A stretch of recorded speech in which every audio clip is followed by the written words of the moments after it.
Hello guys and welcome, it is ThatSrb2DUDE here today bringing you yet another episode of Worth of a Gear Perk, where I basically experiment with the different types of gear perks that we all have in Splatoon 2 and see what it's worth and basically see the differences in the main abilities and whatnot. Now I have been getting a lot of requests with stuff like bomb defense and stuff like object shredder and stuff like respawn punisher. Now I want to reassure you guys that those types of episodes are going to be coming into the future very soon, just to let you guys know that I've been doing a lot of experiments with somebody to, you know, help me out and stuff like that, and we will be able to go through those soon. But today's gear perk that I should go over is we're going to do some swim speed. We're going to see, you know, what the difference is between the mains of swim speed and how fast you can swim and all that type of stuff. So with that being said, let's get into it. So just to let you guys know that I will be starting on this line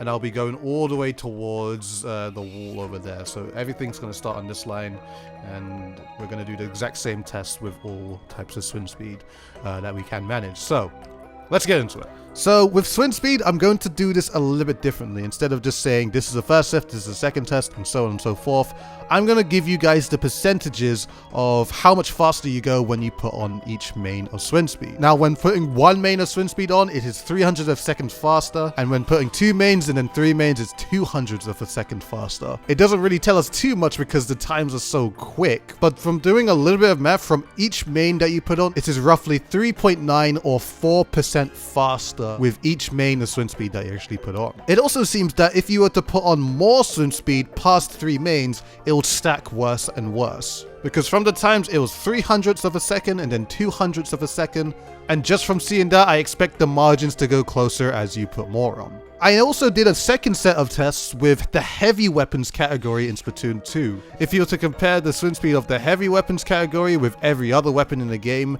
with no mains at swim speed, it is 10% slower. However, it does not stay as 10% when you put more mains of swim speed on.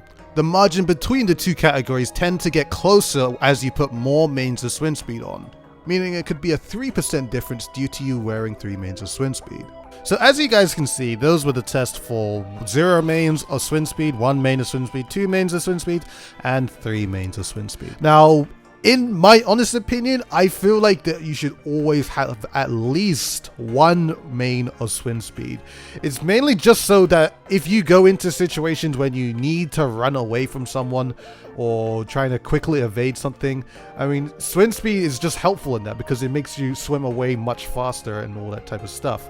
Now, the thing about swim speed as well is that it's very evasive, because when you go into the ink, you can't be as seen as well unless somebody actually detects your ripple, or the ripple is basically the thing, as you can see as I'm swimming, it's just like a little like ripple of ink that's coming out of the ink. Yeah, basically that. I don't really need to explain what a ripple is, but the main point I'm trying to get is that you can't be seen too well if you are swimming and stuff like that. It's not the same if you're running and shooting and all that type of stuff. It's a lot different. Like, you're less vulnerable when you're swimming. Another thing, of course, is that it just gets you into situations much faster. Like, if you see people and you need to swim up to them, you will swim up to them much faster. So it is very helpful in those types of aspects.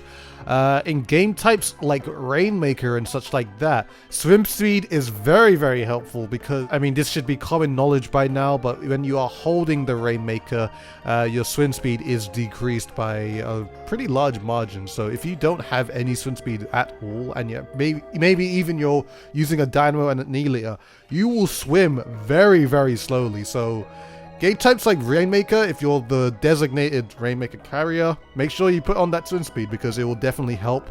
Because mainly the only time when you're kind of running around with the Rainmaker is when you're trying to suppress and shoot, and you're not really like doing too much. You're just kind of walking around in one specific area just when you need to shoot. And when you need to move with the Rainmaker, just focus that on swimming. Just focus all movement with the Rainmaker to be swimming and all that type of stuff, and swim speed will just allow you to do all that type of stuff much faster, and it will help you out a ton. So yeah, that's pretty much all I've got to really say about this video. Swim speed does help a bunch. In many of the builds that I use, I always at least have 1 main of swim speed or 3 subs of swim speed, or maybe sometimes even like 4 subs, just to like, I just like being able to like swim moderately fast and just get to places as fast as possible.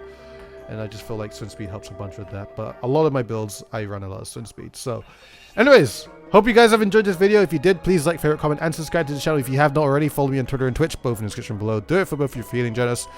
And as always, guys, this has been ThatSrb2DUDE, and I shall see you guys in a future video.